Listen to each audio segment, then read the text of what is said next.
Hello and welcome to the EPRI Current. I'm your host, Samantha Gilman, and today we're going to be talking about a new way to measure the household usage of energy and a more holistic view called the energy wallet. I'm joined by two guests today. First, Geoff Blanford. He is a principal technical executive here at EPRI in the Energy Systems and Climate Analysis Group. And then also Michael Kohlhaas. He is the Director of Corporate Development at Con Edison. Thanks to both of you for joining me today. And before we get into the specifics of what the energy wallet is and sort of the study of how we calculate, how much households use energy, how much the costs are, so on and so forth, I want to give each of you an opportunity to introduce yourself real quick. So Geoff, why don't you go first? Let us know who you are and what you do.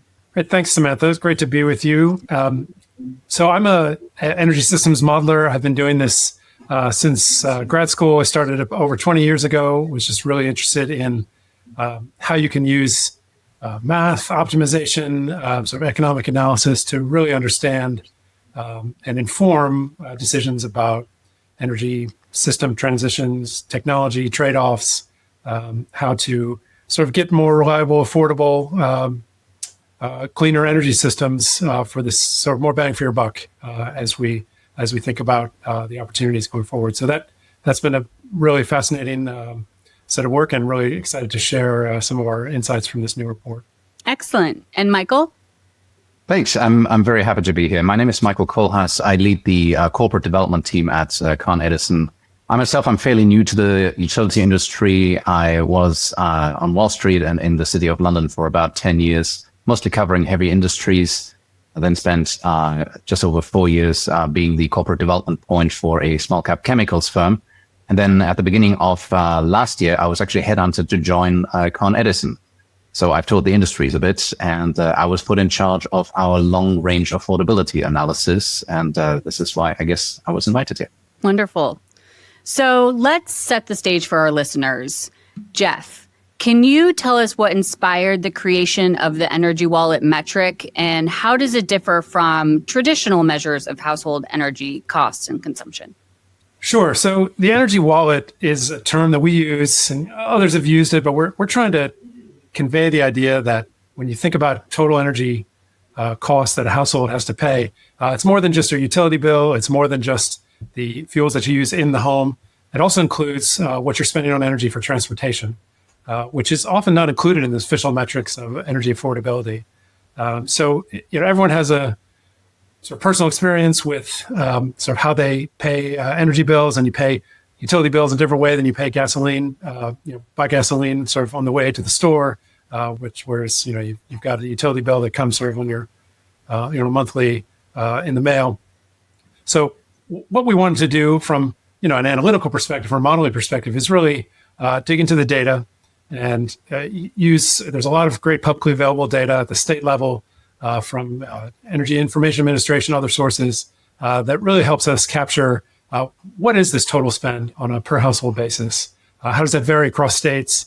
And the reason we think it's so important is, when you're thinking about particularly electrification and other kinds of changes over time, those can really change the mix, how much energy you're using over time, efficiency as well. And unless you have that holistic measure, you might be missing sort of the economic benefits of, say, electric vehicles. Those can really reduce the amount of energy you're spending per mile, as well as other costs. And if you don't have a holistic measure, you might be just looking at an increase in electricity bill while your total energy wallet is going down.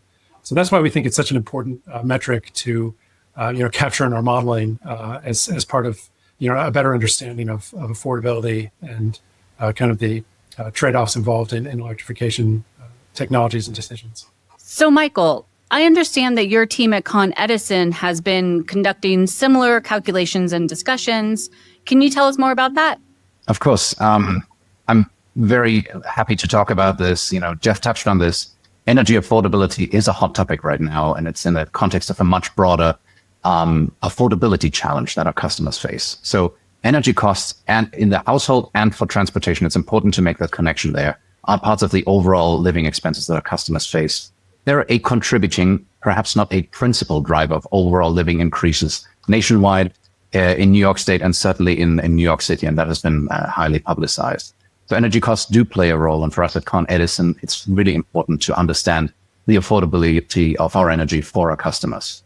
Simply put, it's of strategic importance for a utility that our customers can pay the bills that we send them today and tomorrow. And that answers the questions why we're looking at affordability with a rigorous long-term analytical framework. And just for context, to base our listeners here, Con Ed is maintaining what's probably one of the most, if not the most complex energy delivery system in the nation. We have three commodities: electricity, steam, and gas. We're able to offer our customers the most reliable energy service in the nation, but maintaining these systems in what is a highly densely populated and dynamic urban environment like New York City already is pretty costly. For those costs that make their way onto our customer bill, we're then looking at a twofold challenge of what's going to change in the future beyond the maintenance of what we have right now. So first, we invest into our systems to offer safe, reliable, and clean and scalable service to accomplish the energy transition. The energy transition is, by the way, the latest of several in our 200-year history, trying to tie in intermittent and renewable generation and a bidirectional distribution grid. That's for one. And also on the transmission side. And second, we need to prepare our system to be ever more resilient for ever increasing severe weather events like flooding, like storms, for the maritime city that we serve. So it's really important for that to look beyond the current rate case horizon. We're going through a rate case right now. We're hoping to get 3 years. Those transition horizons simply don't align with that horizon, and they require longer term insight. And so what we're doing is actually very similar to what Geoff and team have put together. We're looking at the total energy cost, household use, and transportation. I noticed in the report that you're also including community solar and distributed generation. We don't ordinarily include this, but to the credit of my colleagues, it's even becoming a factor in New York City. We have over 300 megawatts nameplate capacity installed and then growing. So once we have our form of the energy wallet, we then set it in relation to the available customer incomes in a share of wallet calculation.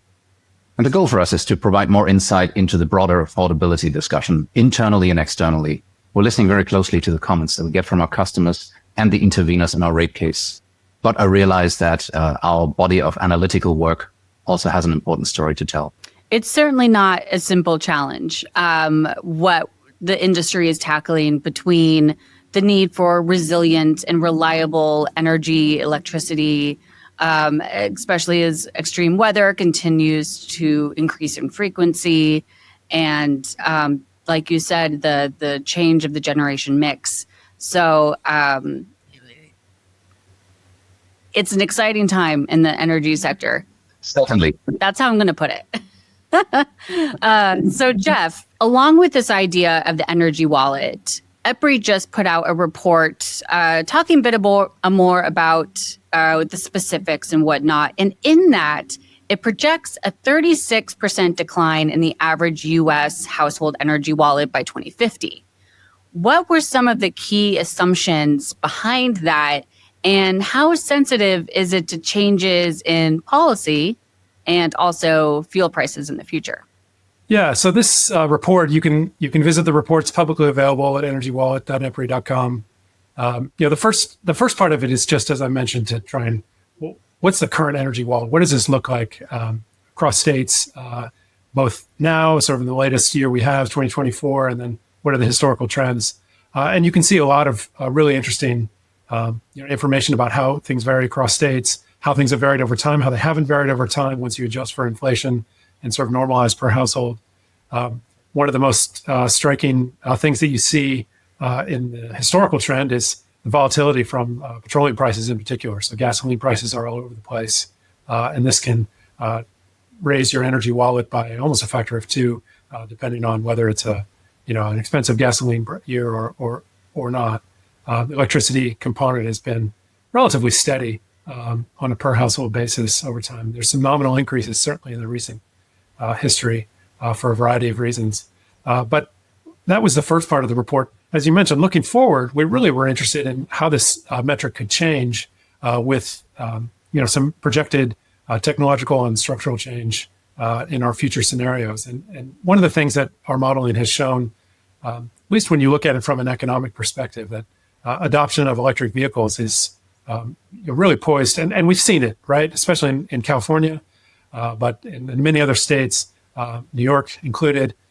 It's really starting to take off, and we see the economics of EVs just getting better. And so to the extent that that's driving adoption, and we've looked at scenarios where, you get to pretty significant adoption levels, probably 80% by 2050, looking at sort of 89% of vehicle miles traveled by personal vehicles being supplied with electricity. That really creates sort of big change in how this energy wallet metric looks over time. And so one of the things we wanted our analysis to show is with this change in electrification, and it's not just vehicles, right? It could be potentially heat pumps, water heat, space and water heating, as well as efficiency, right? In our analysis, and this is based on assumptions about how technologies evolve and, of course, how adoption evolves, we really see the, first of all, household energy use declining, and then household energy total spend, that energy wallet metric, also declining, as you mentioned, pretty significantly by 36% in one scenario, up to 42% in another scenario. And that's again, with a lot of EV adoption. But what this means is you're spending more on electricity, but you're spending a lot less on gasoline and potentially less on other fuels as well. And so even if there's some, price increases, which, may happen, or, there's a lot of uncertainty about how the prices evolve. But even with this increased expenditure on electricity from, you're using electricity for more things, the economic benefits of that really come out when you look at the decline in energy wallet. And it varies by state, certainly varies by state and sort of depending on what your climate is, what your, how much people drive. People in New York drive a lot less than people in California, for example. The subway system's a lot better in New York City and other reasons. But the state level differences are really important. The report goes through some of that. But it's a first step at understanding what the potential is for electrification and other technological change to really improve energy wallet metrics for the average household. Mm-hmm. And something I want to note from an episode we did last year with a representative from the NRDC about a report about the increasing efficiency of EVs. So you're talking about moving, the vehicle from purchasing gasoline to then being fueled by electricity and not adding to your electricity bill. But we also anticipate that the efficiency of EVs will continue to increase, thus decreasing the electricity that they're using. And so I think I cut off Michael there. Was there something you wanted to add to what Geoff just went through? No, I think it does make sense to look at the electrification of transport. That's a very kind of happy corner, I would say. And having experienced it firsthand, switching from a gas bill in my previous job, I was driving a lot, like 100 miles a day. And that means, every 3 days you're going to the pump and here's another $40, $50 that go. And of course, it's not like a utility bill, right? Your utility bill is whatever it is, but it's not what it is, I should say, but it's much lower than the aggregate of gasoline bills that you're paying there. One thing to note there, just, conceptually, those benefits, in order to participate in that, you need to participate in this either through EV ownership. There's, of course, other models that are possible if you're fractionally owning that. Not all households transition all the time, but you can definitely see that mechanism at work, that the fuel that you're putting into transportation is just a lot cheaper. And EVs are more, are very fun to drive as well. So I'm hoping that's another argument. I'm glad to hear that because I am currently in the process of purchasing one. So looking forward to it. But to what you were both just saying, what innovations or shifts in the market do you see as accelerating this adoption, especially among lower income households who may live in multifamily housing? And that we also know that the percentage of their overall expenditure, the energy wallet takes up more than, say, more higher income households. So how do we see these shifts happening? I think what you're getting at is sort of this distributional aspect, which is really important. I mean, our report kind of took the first step of just looking at kind of what's the average, and we did look at state level averages, but still, an average across all households really masks a lot of variation that goes on. You have many different situations, many different dimensions of ways in which households differ. I mean, their size and occupancies, building type, how much you drive, how many cars you own, and of course, income is really important for understanding how this wallet metric hits, relative to total expenditures in the home, which is really important. And really, the definition of affordability is understanding that, what the wallet looks like as a share of income. And so the next step for our analysis is to really dive into the household level sort of distributional aspects and kind of show what's happening across that distribution, and in particular with particular emphasis on more vulnerable households where you have sort of financial hardship, and how can you make sure that these economic benefits of a potential transition towards electrification can be broadly shared. And I think that's a lot of what Con Ed's work is focused on as well. I think, you mentioned a lot of good dimensions there, right? So there is so much complexity attached to it, especially in New York City. And I'm going to be talking about that a little bit more as well. But I think in what you see in the variety in which energy is consumed and how it is actually paid by the consumers is just it makes for a real hurdle in getting a good look at what the typical customer, how they consume energy and how much they pay. Think about a multi-family unit. This can be like 20 plus or so. I don't have the statistics offhand, but we do have them. And obviously, in Manhattan and the Bronx, it is very large building complexes. Centrally metered. Energy becomes part of your bill. Maybe not the most efficient equipment in there, and not the most efficient insulation. We do have some struggle, is establishing a baseline there. I think we've taken a approach that by necessity is a bit reductive, but I think it's hopefully still fair to be responsive to especially our lower income customers and to understand their situation. And speaking of the consumer and the people who are consuming this electricity, Michael, we spoke last week around this energy wallet, and you were talking about your conversations with customers and consumers and what you're hearing. I'd like to hear a little bit more about your journey putting together the calculations that your team has been working on and the conversations that you're having with your customers around this idea of an energy wallet, or whatever you may want to call it.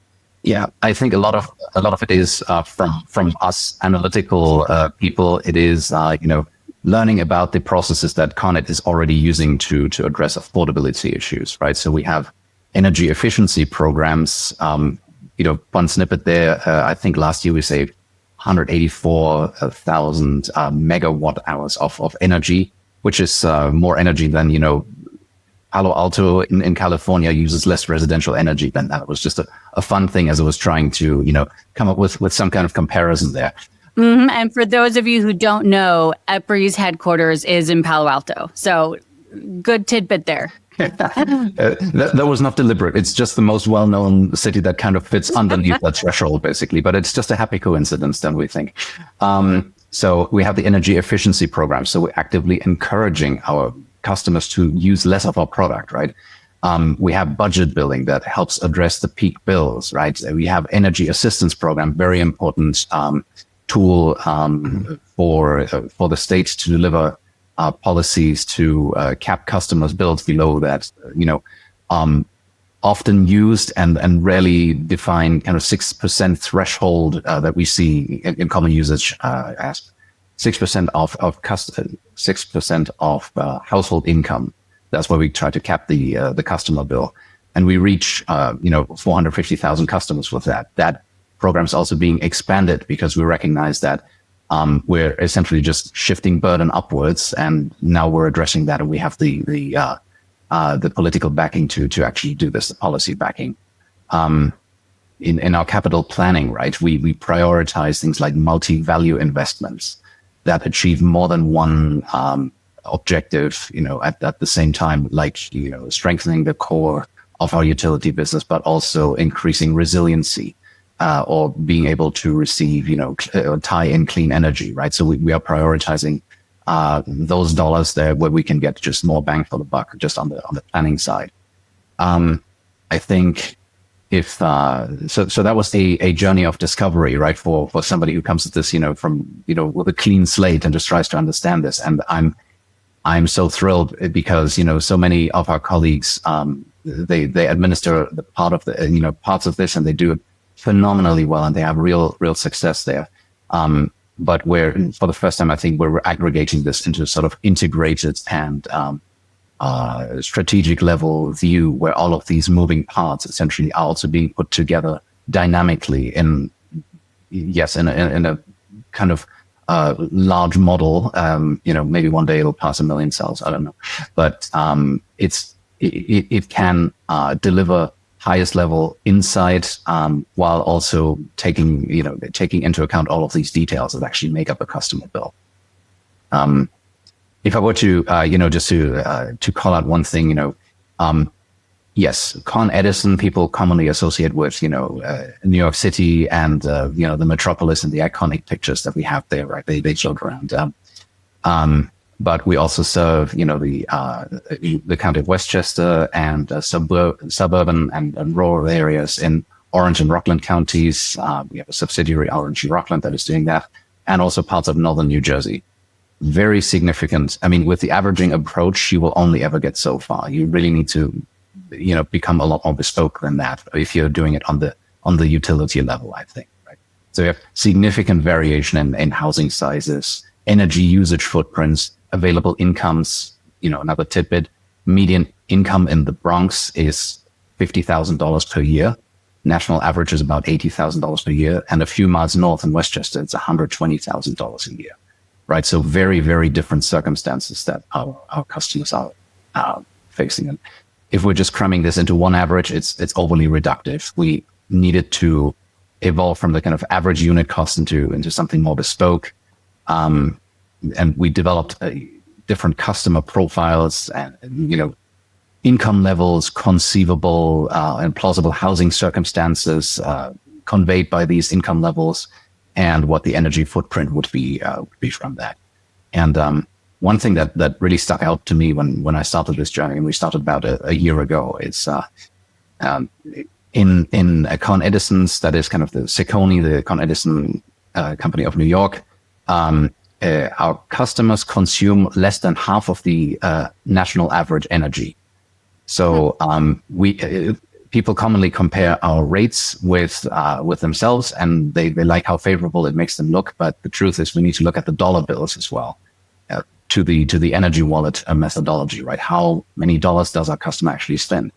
And if our customers consume typically less than half the energy that is being consumed nationwide, then this, surprisingly, the bill outcome in terms of overall dollars is favorable. There is also significant the combination of rate and volumes. It varies very significantly among our peer utilities. And you mentioned that also in the report, but I thought it bears talking about. Geoff, I can tell that there's something right on the tip of your tongue. What is it? Yeah, well, Michael touched on a lot. I mean, I would definitely agree that, this the variation in sort of prices and quantities, it really varies a lot at the state level, and that can sort of help map out this space of kind of where we are now. But, thinking also about, how to frame these trade-offs going forward, our energy wallet metric is focused on direct energy expenditure. So what you're spending on the fuels themselves, electricity and gas and gasoline and other fuels. But we know that to enable this transition towards electrification, I mean, there are other costs involved, right? There's costs around procuring the equipment. There's costs around maintaining the equipment, and particularly for vehicles, those are significant. And then you really want to look at the differences in those. I mean, so thinking about a total energy service costs, like what are you spending on energy services, mobility, heating, lighting, appliances. That's an even broader metric than the energy wallet that we've characterized in this report. And that's really kind of where, when you're thinking about these trade-offs, especially when you get down to sort of a household level and individual sort of situations that take into account income and other things, that's what you really need to be looking at, is those total, those non-energy costs are a really important part of the analysis as well. That is true. Yeah, and that's I think that's motivation for your programs, right? Is to try and help people see the economic benefit, or maybe in some cases support those non-energy costs. We have we have programs that enable customers to electrify, say, if they can, and there's very significant incentives available to do this. I think we need to do more, but at the same time, it definitely helps making this transition equipment, if you will, transitioning the form and how you consume energy within your home, make this more accessible, and that's what we're aiming for. I think every circumstance is a bit unique. I think there is the mobility which we touched on. We used to think about home heating, right? I mean, if I think about the best available technology for that, it's heat pumps, right? Generally, what we see, if we start this with a sort of this the single home, and we start with a whole house unit that replaces everything, then it becomes frighteningly costly very soon, right? And that's where the incentives kind of take a lot off the top. But there is a significant cost that is still to be defrayed by the customer. Some interesting technology developments there, right? I mean, and especially relevant in an urban environment there. That's really something that I was getting quite excited about when I learned about it last year. It is a window unit heat pump that looks very similar to a sort of window unit aircon and has a similar level of complexity to be installed, right? It's hopefully relatively easy to retrofit, and then you have an appliance in your home that can heat your home and can cool your home, and very efficiently so. We actually had one of those on display at Electrification 2024 in our booth, because it is such a cool technology. But we are nearing the end of our time. I really appreciate both Geoff and Michael for joining. If you're interested in reading the report or hearing more about the Energy Wallet, please look at the episode description. We will make sure the links are there. But before we sign off, I want to make sure each Geoff and Michael get an opportunity to leave any final thoughts with our listeners. So, Michael, why don't you go first? Okay. So I think the principal learning in all my interactions that I had internally, externally on affordability, right? It is highly subjective and complex. Everybody has a different baseline of what they feel is affordable. And if we putting in the work to establish even a baseline of, just basic fact of what we're looking at here is probably the best service to that broader discussion that we're having. And I'm hoping that, if we can start telling our affordability story with transparency and along similar lines, it will be of great service to our utilities. It will be of, the regulators that we answer to, and ultimately the customers that we serve, right? And what I see here is, I'm grateful that there is other actors in the industry that are, so ambitiously compiling, this baseline data. And I will be using this as a check on our own inside, and hopefully as a launchpad for more of the discussions that we're going to have. Looking forward to continuing the dialogue there. Great. Geoff? Yeah, I mean, this has been a fascinating topic. And, the work that Michael and other utilities are doing is really important to help, advance this affordability narrative and make sure that it's sort of, driving or a key part of transition goals. But just taking the first step to understand the data. There's so much, sort of noise and you have this sort of anecdotal view of what your own energy costs are, but you really don't know what's happening broadly until you really take a systematic look at the data. And the data's there, right? We have great data sources. There's a lot of public reporting of all the sort of key kind of expenditure and price and quantity metrics. So you can put this together, and that's what we've tried to do, is just get a baseline understanding of how does household energy expenditure, how does it look? What are we spending our money on now? And really looking forward, really sort of embrace this opportunity to, understand that energy is potentially going to become a less, it's going to become a lower share of our total consumption bundle going forward, which means energy is getting more affordable, potentially getting more affordable for everyone. Now, making sure that's broadly shared, that's a second question, right? Getting into that affordability distributional conversation, and that's work that we're really excited to get started as a follow-on to this. And electrification is complex. There's a lot of places that make sense. There's places it doesn't. You really need to understand the trade-offs involved, including those non-energy costs as well as the energy benefits. But the the opportunity for analysis and modeling to inspire a little bit. Sort of, hey, here's a future that actually is, potentially a lot better in terms of affordability and getting more service for less, and is improving all these things we care about. So it's been really fun to look at it. Thank you for the opportunity to talk about it, and thanks, Michael, for the work that you're doing as well. And look forward to continuing to collaborate. Likewise, really look forward to continuing the discussion on this. Thank you for having me. Well, thank you, Michael and Geoff. And with that, I'm your host, Samantha Gilman, and we'll talk to you next time.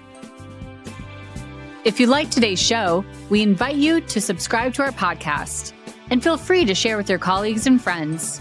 For more information about EPRI, please visit our website at www.epri.com. And don't forget to follow us on LinkedIn and X at EPRI News. Together, we're shaping the future of energy.